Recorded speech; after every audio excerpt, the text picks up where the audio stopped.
So, my prayers have been answered, to a minimal extent. Payday 2's update 200 has the most changes since the Silk Road campaign start, but are they good enough? Let's find out. That means I already know everything and I'll just tell you what my opinion is, okay? First things first, the almighty Infamy 3.0. I like it. Not love it, like it. The rewards in a nutshell are really good. Space-themed gloves, the fire ones, nice weapon skins, suits, it's cool and all, but they don't feel special. Let me give you an example. So when you reach Infamy level 65, you can get access to these amazing gloves. But what do you get when you reach level 64? A stinger. And before that, for level 62 and 63, you get the same skin but with different color palettes. The rewards are cool on their own, but the jump from Infamy 61 to Infamy 62 doesn't feel rewarding at all when it should. Like adding one style to the suit you already own isn't a great price for resetting your entire level. More rewards are going to be added in the future, and maybe they'll be as good or even better than the current ones. But it won't fix this issue, and I don't think it'll ever be fixed. That's just an core of having a big amount of something.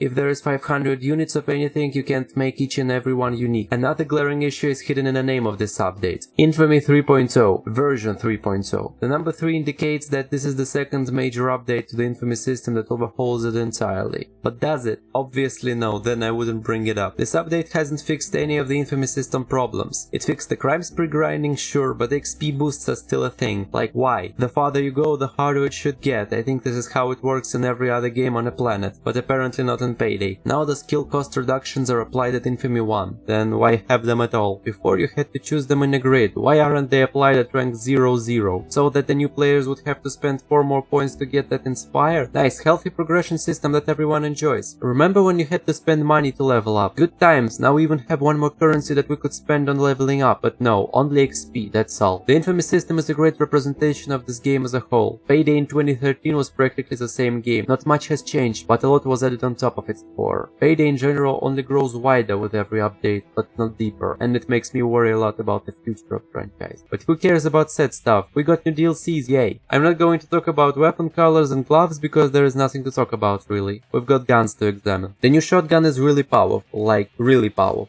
If you can't aim and only spray your Ishma in enemy's direction, then it won't be much of use for you. But if you value your powerful single shot weapons, then this pack is a must buy. And it doesn't mean that the shotgun is slow. As you see, the reload speed and the fire rate are quite swift. As for the pistol, I don't have much to say about it because I don't usually play with pistols. Judging by its stats, it looks like a more ammo efficient Bronco with less damage, but the animations are cool not gonna lie. And the last weapon, which is my favorite of the bunch, the new sniper. It certainly isn't the best weapon in a pack, and I would say this is one of the worst snipers in the game, but the sounds and animations are simply amazing. Sadly, it's unusable without the Berserker because it can't one-shot regular SWATs, but who cares, I can mod this weapon to make it deal 1,000,000 damage. God, I love this game. But for real, I'm currently trying to balance this weapon without just buffing its damage, so if you have any suggestions, leave them in the comments. And one last piece of content in this pack is the new heist. By the way, I was the first person to complete this heist in stealth, or at least the first to upload my run on YouTube, which is really cool. This is the kind of stuff that I'll tell my grandchildren someday. Okay, but for real, this heist is good. Is it just me, or every heist from the Silk Road had been improving on its predecessor? This heist has some good pre-planning options, which already puts it above the Scarface mansion, but its atmosphere isn't as great, and Scarface had an interesting gimmick with the no pager guards that makes it stand out from the other stealth heist. But this heist also has some original objectives and elementary school type puzzles, so it doesn't at all feel like the border crossing or even the Almir breakout. The job is certainly worth the wait, even though in my opinion it doesn't fit into the best heists ever category. So was the update as a whole worth the wait? Well, it depends. My expectations weren't exceeded, but I wasn't disappointed. If I didn't know that Payday 2 is updating only to make money for Payday 3, I would have been pretty disappointed.